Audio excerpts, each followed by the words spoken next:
And we're back with Jerron Horton and Matt Broussard, fresh off their battle. Gentlemen, what's up? That was a banger. That was a fun one. Thank you. That was one of the most fun. Yeah. Thank you. How you feeling post-battle? I feel tired. It was a lot. It was draining just writing for him and trying to, like, prepare. And Oh, you wrote for him? I mean, I didn't. Oh, shit. Oh. But what I'm saying is that it was just, like, a challenge, like, getting prepared and, like, finding which jokes are the best ones to, like, try to use. That it's just draining thinking about that shit. And what was your strategy going into this one? My strategy was definitely to try to be clean because of my job outside of here. It's like I can't go up and call him, like, you know. Yeah, you work for the Oprah Network. OWN. Yeah. So I don't want to, like, jeopardize, be on camera, you know, saying some really, like, fucked up, vulgar shit. Didn't you call him like a bitch ass nigga or something? Different. I called him that. You got I'm just thrilled we have such famous judges. We have a Ken doll, a Barbie doll, and Mr. Potato Head.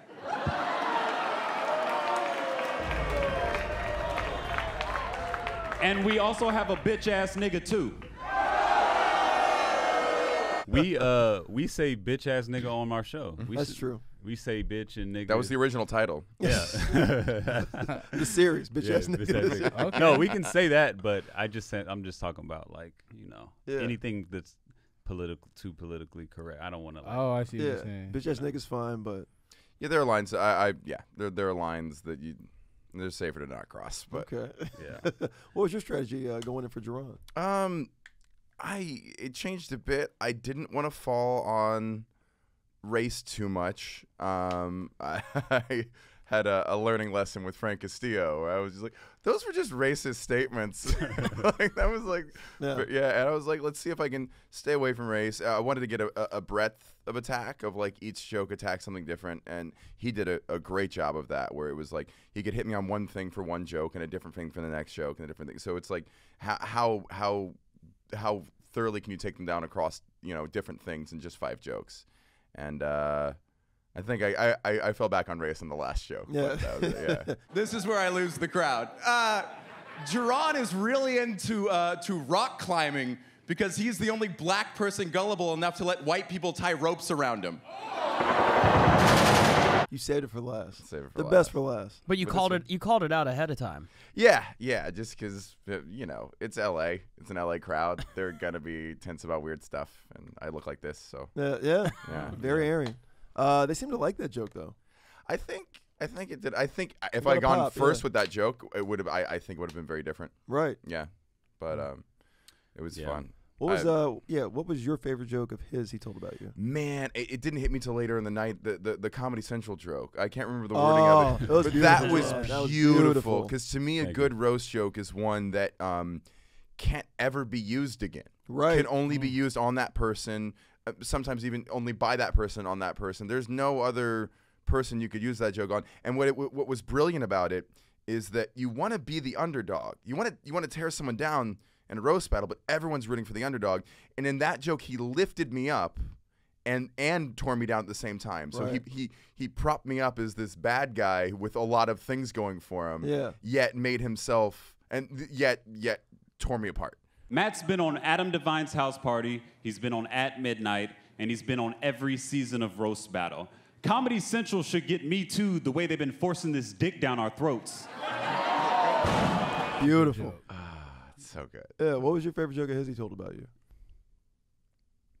I would say my favorite one was the Oprah one, because it wasn't like it was one. It was funny, but it wasn't like negative to the show. Jerron, you write for the Oprah Network.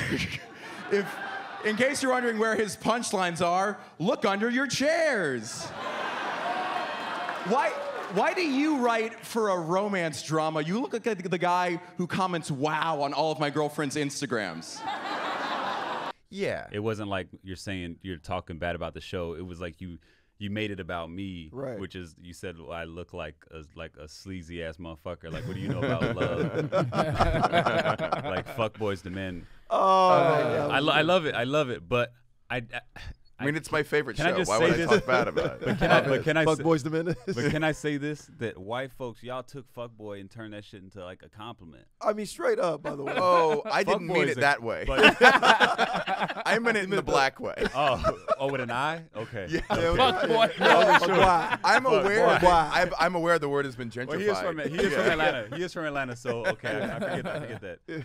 But the way the term has come back, it's like fuckboy is like it's a compliment now. It It's is? like a guy. It's just a guy who has sex with a lot of women. Yeah. Yeah, I haven't it's heard like- that part yet. Oh yeah, Yeah, well, you don't absolutely. fuck a White lot of girls use women, it that so, way. yeah. I don't hang out with married. white people. That's the thing. I don't know. No, black girls do it.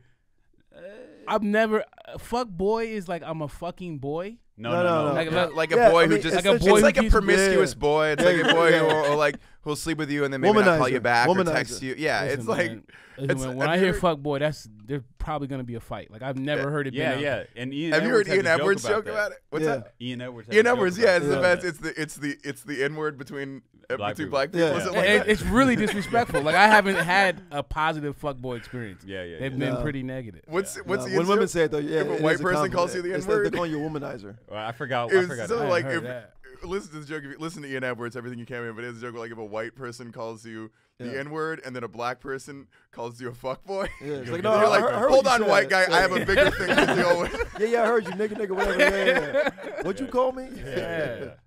That. Yeah, fuck boy is disrespectful. Yeah. But, But that was a good one. It was a good pun. I left out open Mike Tyson. I hated the. I fucking hated the Get Out joke. Jerron, I'm really happy you're here. I'm glad to see the get out surgery went well.